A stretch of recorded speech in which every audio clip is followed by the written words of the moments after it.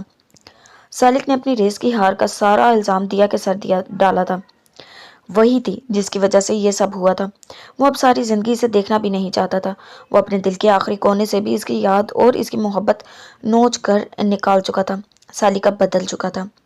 تائی جان حالہ کے پاس بیٹھی تھی۔ حالہ، مجھے غلط مت سمجھنا مگر دیا نہ سمجھ ہے، اتنی کوئی کم سن نہیں مگر دماغ بڑا نہیں ہوئی، سوچوں میں بچپنا ہے، کچھ بھی کر گزرتی ہے، بعد میں سوچتی ہے، مگر تم تو سمجھدار ہو نا، اتنا بڑا رسک کیسے لینے دیا اسے؟ حالہ بے چینی سے لب کچلتی بیٹھی تھی۔ تائی امی، بابا کی حالت آپ جانتی ہیں نا، اس وقت تو بس موت کے منہ میں تھے، کہیں سے کوئی امید نظر نہیں آ رہی تھی۔ آپ کو شاید برا لگے مگر اس کی جگہ میں ہوتی تو یہی کرتی، اور اگر وقت پیچھے پلٹ جائے اور دوبارہ سے وہی چوائس ہے، ہم تب بھی یہی کریں گے۔ ہم بابا کے بغیر زندگی کا سوچ بھی نہیں سکتی۔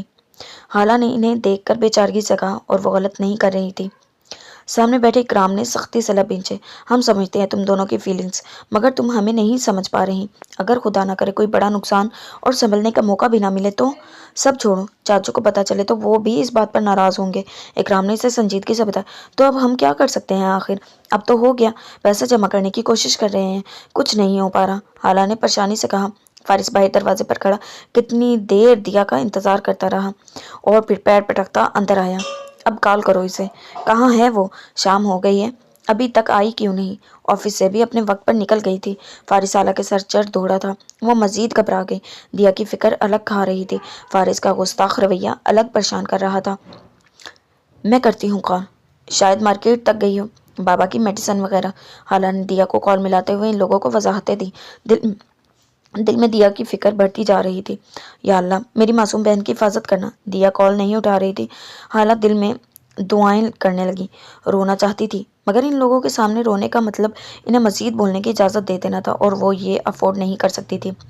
دیا نے کال کاٹ دی تھی۔ حالہ نے جلدی سے میسج ٹائپ کیا دیا، please pick my call, I am worry about you.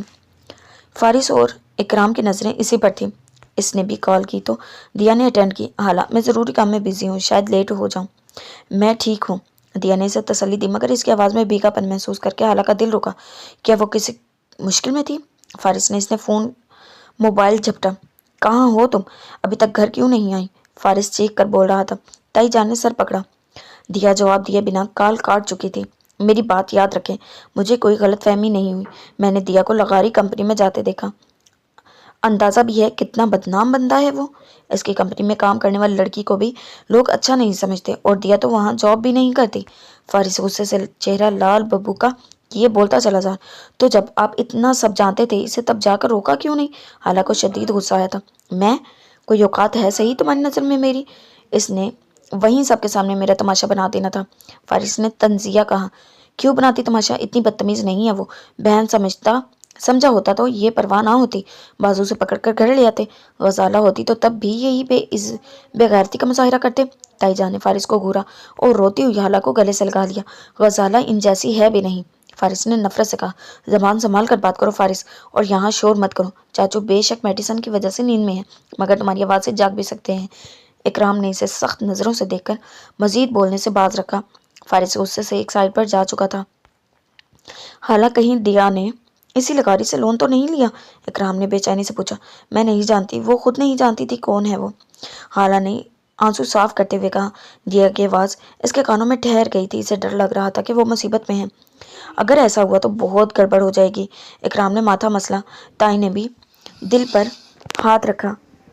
وہ بچی ہے، حالات جو ایسے تھے، اللہ اس کی حفاظت کرے۔ تائی امی کی فکر پر حالہ کا دل بھر آیا۔ اسے لے آئیں وہاں سے، پلیز آج لے آئیں، آئندہ میں اسے جاب بھی نہیں کرنے دوں گی، جو کہیں گے آپ ویسے ہی کریں گے ہم لوگ۔ حالہ نے ان دونوں بھائیوں کی منت کی۔ اکرام فارس کو لے کر باہر نکل آیا۔ رات کا وقت تھا، سب کھانا کھا چکے تھے، اب چائے کافی لیے باتیں کر رہے تھے۔ بچے ماؤں کی گود میں لیٹے نیند بکانے کی کوشش کر رہے تھے جب اچانک دروازے سے سیاہ چادر اور نقاب والی لڑکی اندر داخل ہوئی۔ آنکھوں میں چھوٹے فریم کا چشمہ لگا تھا، پھر بھی گرے آنکھوں میں گھبراہٹ اور نمی واضح تھی۔ جی کس سے ملنا ہے؟ دی جان نے نرمی سے اس لڑکی کو دیکھا جو وہیں دروازے کے پاس ہی جھجک کر رک گئی تھی اور غور سے دیکھنے میں آسانی سے معلوم ہوتا تھا وہ بری طرح کانپ رہی ہے۔ سب کی فکر مند نظریں اس پر جمی ہوئی تھی۔ اس نے سامنے بیٹھے خوشحال گھرانے کو دیکھا۔ وہاں 5 لڑکے بیٹھے تھے جو قریباً ایک جیسے ہی لگ رہے تھے۔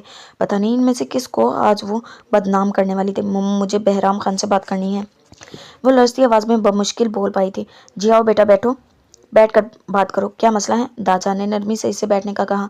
وہ ان کی نرمی پر ڈگمگائی۔ ایسے اچھے لوگوں کو ذلیل کرنا صحیح تھا؟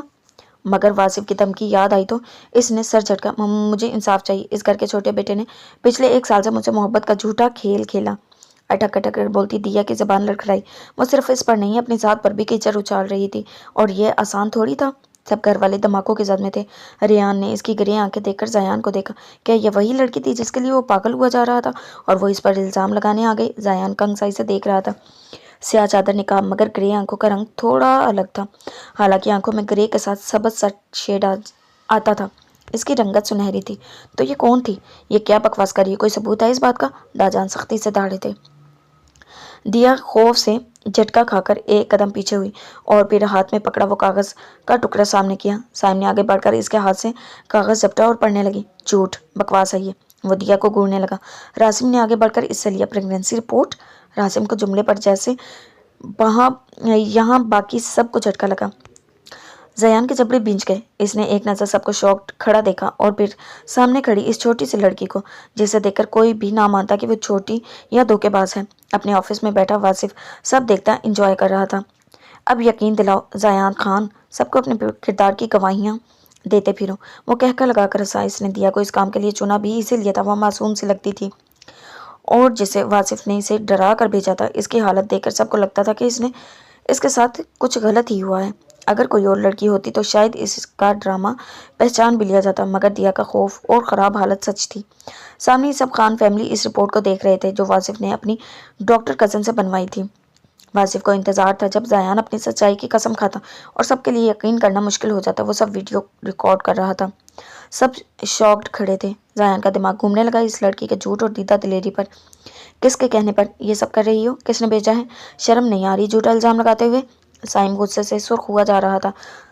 زیان سے سوال کرنا تو دور، اس کے بولنے سے پہلے ہی سب بول رہے تھے.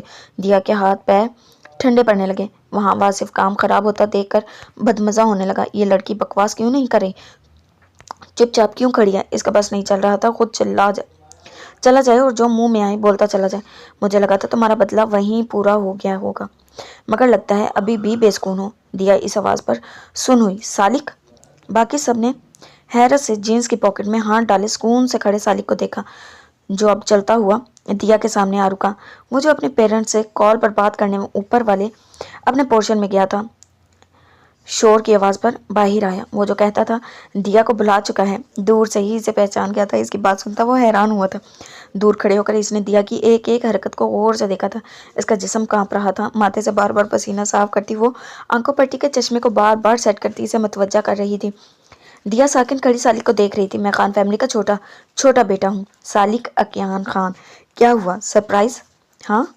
سالک کے الفاظ پر دیا کے ساتھ ساتھ واصف بھی شاکڈ ہوا تھا. تم پچھلے سال امریکہ میں میرے ساتھ تھی. کیا تم نے بھیجنے والے کو یہ بتایا؟ تم مجھ پر یہ الزام لگا سکتی ہو آرام سے، مگر زیان خان پر نہیں. بہت لوگ بھی گواہ ہیں کہ تم میرے ساتھ ہوتی تھی. اور یہ جو رپورٹ ہے، سالک نے مڑ کر راسم کے ہاتھ سے رپورٹ لی اور دیا کی نظروں کے سامنے کی. ہم اسے عدالت میں چیلنج کر سکتے ہیں. فیک رپورٹ تیار کرنے والے، ڈاکٹر تیار کروانے والے اور اس سے بلیک میل کرنے والے تینوں پر کیس بھی کروا سکتے ہیں. تمہیں جس نے بھی بھیجا ہے یہ سب باتیں انہیں نہیں سوچی؟ سالک اس کے سامنے جھک کر مسکرایا. واصف اس لڑکے کو حیرت سے دیکھ رہا تھا جو زیان سے کچھ انچ لمبا ہی ہوگا اور عمر میں 21-22 کے قریب، اور ذہانت سے چمکتی سیاہ آنکھیں واصف کے چھکے چھڑا گئی تھی. سالک نے ہاتھ بڑھا کر دیا کا چشمہ اتارا اور غور سے دیکھا.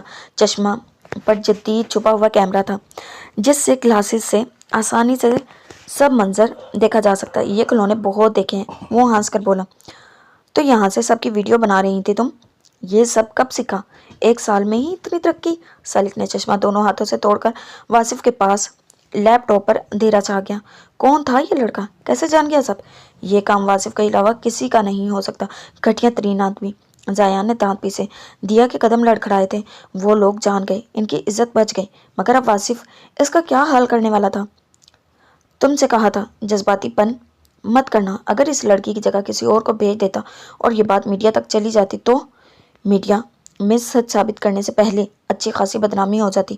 واصف تو اب اپنی اوقات دکھانے لگا ہے. سب لڑکے ڈسکس کرنے لگے تھے. گھر کی عورتوں کے الگ اٹکے سانس بحال ہوئے تھے.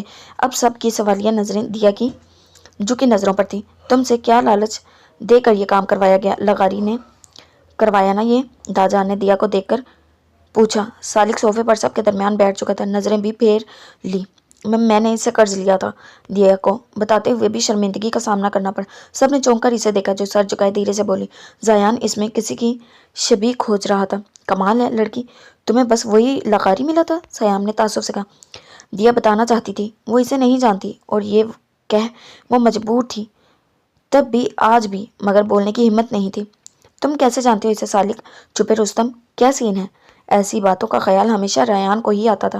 سب بھائی اسے چھیڑنے لگے. زیان کی پرسوچ نظریں اب بھی دیا پر جمی تھی. میں اسے نہیں جانتا.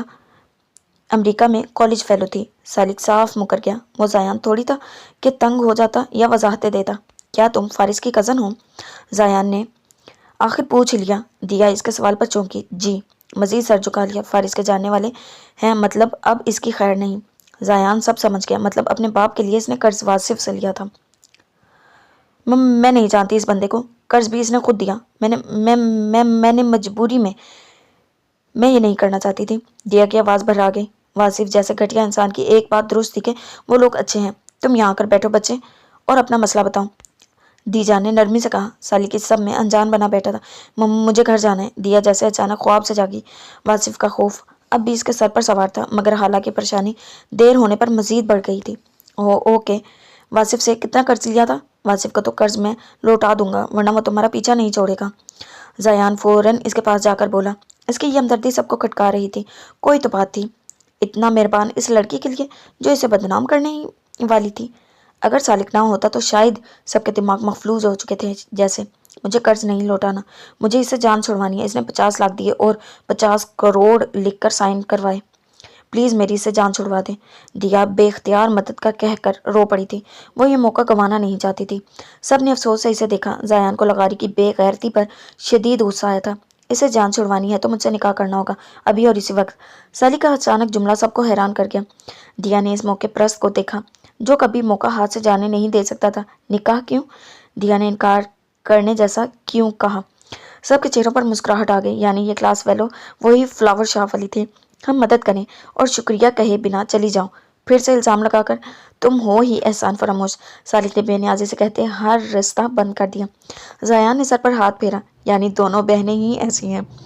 مگر دیا کے سامنے زیان نہیں تھا جو جانے دیتا، وہ سالک تھا، اور وہ ایسے آسانی سے جانے دینے والا نہیں تھا جب تک پورا حساب نہ چکا لیتا۔ میں نے پہلے وارن کیا تھا، اگلی بار سامنے آئی تو جانے نہیں دوں گا۔ سالک پوری تیاری سے جیسے بدلہ لینے کو تیار تھا۔ اسے لگا وہ بدل گیا اور اسے بھول گیا، مگر آج پتہ چلا وہ تو وہیں اسی لمحے میں کھڑا جب دیا اسے چھوڑ کر گئی تھی۔ واصف ابھی تک اپنے آفس میں بیٹھا بل کھا رہا تھا۔ کام بھی نہیں بنا اور کھل کر سامنے آ جانے پر خان حویلی کو بھی اپنے خلاف کر دیا۔ بزنس کی دنیا کا بادشاہ تھا بہرام خان، اور اس سے دشمنی کا مطلب تھا بزنس میں اب کوئی اس سے ڈیل نہ کرتا، نہ ہی اسے کوئی بڑی کمپنی اب مرجنگ کرتی کبھی۔ مجھے اندازہ ہوتا ہے اتنی ناکارہ نکلے گی لڑکی تو صحیح مزہ چکھاتا اس شریف ذاتی کو۔ وہ دیا کو دل میں مخاطب کرتا پنگار رہا تھا۔ اب اگر جوابی کارروائی کی خان فیملی نے تو میں اس لڑکی دیالہ کو چھوڑوں گا نہیں۔ اس کے گھر والوں کو ذلیل نہ کروایا تو نام بدل دے گی میرا۔ وہ اپنے بال نوچنے لگا۔ وہ لڑکا کون ہو سکتا ہے؟ وہ اچانک رکا۔ کیا واقعی خان فیملی کا چھوٹا بیٹا ہے؟ وہ اب سالک کی کھوج میں لگنے والا تھا۔ یہ لڑکا خود کو ہوشیار سمجھ رہا ہے، سارا کام بگاڑ دیا، اب واصف سے خود کو بچا کر دکھائے۔ واصف نے دیوار پر مکہ مارا تھا، اور اگر جان لیتا کہ وہ لڑکا کتنا تیز ہے تو ابھی سے توبہ کر لیتا۔ اکرام اور فارس ایسے ہی لوٹ آئے۔ وہ وہاں بھی نہیں تھی۔ ریسیپشن پر کھڑی لڑکی نے بتایا کہ وہاں سے تو کب کی جا چکی ہے۔ فارس حالہ کا دماغ کھائے جا رہا تھا۔ اکرام بھی چپ بیٹھا تھا۔ حالہ اندر ہی اندر گھٹ گھٹ کر رو رہی تھی جب اچانک دروازے سے سر ٹکائے دیا اندر آئی۔ حالہ نے اس کے پاس جا کر اسے گلے سے لگایا اور شدت سے رو پڑی۔ دیا کہاں چلی گئی تھی؟ ٹھیک ہو نا؟ دیا نے سر ہلا دیا۔ بولنے کو کچھ بچا ہی نہیں تھا۔ سالک نے اس سے نکاح کر لیا تھا اور اب اسے گھر لے آیا تھا کہ سب کو اس کے سامنے نکاح کا بتائے۔ وہ چھوڑنے آیا تھا تاکہ دیا گھر والوں سے یہ بات نہ چھپا پائے۔ اس نے ایک قرض سے جان چھڑوانے کے بدلے نہ جانے کیا کیا شرط رکھی تھی، جن کے رزلٹ میں وہ خود کو بس سالک کی قیدی ہی سمجھتی تو صحیح تھا۔ دیا کو اس پر شدید غصہ آ رہا تھا۔